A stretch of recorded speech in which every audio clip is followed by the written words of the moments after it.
mga kalapatid. Update tayo sa mga alaga natin. Ito, nilipat na natin sila dyan, yung isang basra natin, para magkasama na sila ng kapatid niya. And then yung tunay na anak nila. Yan, may puti na sa gitna. Yan o, tapong nito. Date ko pa kayo sa ibang breeder natin. And yan, ayan, mag-iitlog na rin. Malapit na rin ulit yan. Yan o, date ko pa kayo sa iba. Yan, ayan o, hindi ko alam pares yung nakaraan yan o. Binigyan tayo ng anak ng matnog finisher. Pinares natin dyan kay Basra cross Fabre yata to, basta yun. Tapos ito yung anak ng taklog, ay matnog, yan yung babae. Tapos ito yung natin, dalawang Basra nag-itlog na yan. Ayun yung papamigay natin, yung maging anak nila sa second clutch. Focus natin yan. May itlog niyang isa kagahapon. Update ko pa kayo sa dalawa natin breeder. And yan, eto tinanggalan natin ng itlog kasi parang walang similya, pero malapit na ulit yan.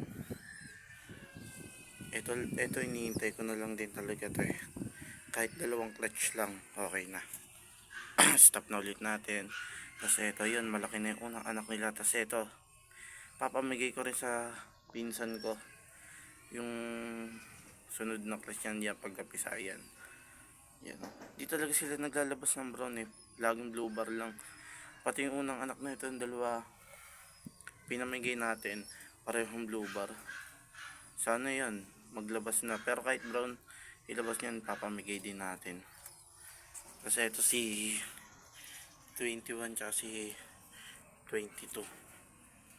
Ayan o, si 22 gumagaling na yung si 21 gumagaling na yung paa niyan. Ayun si 22.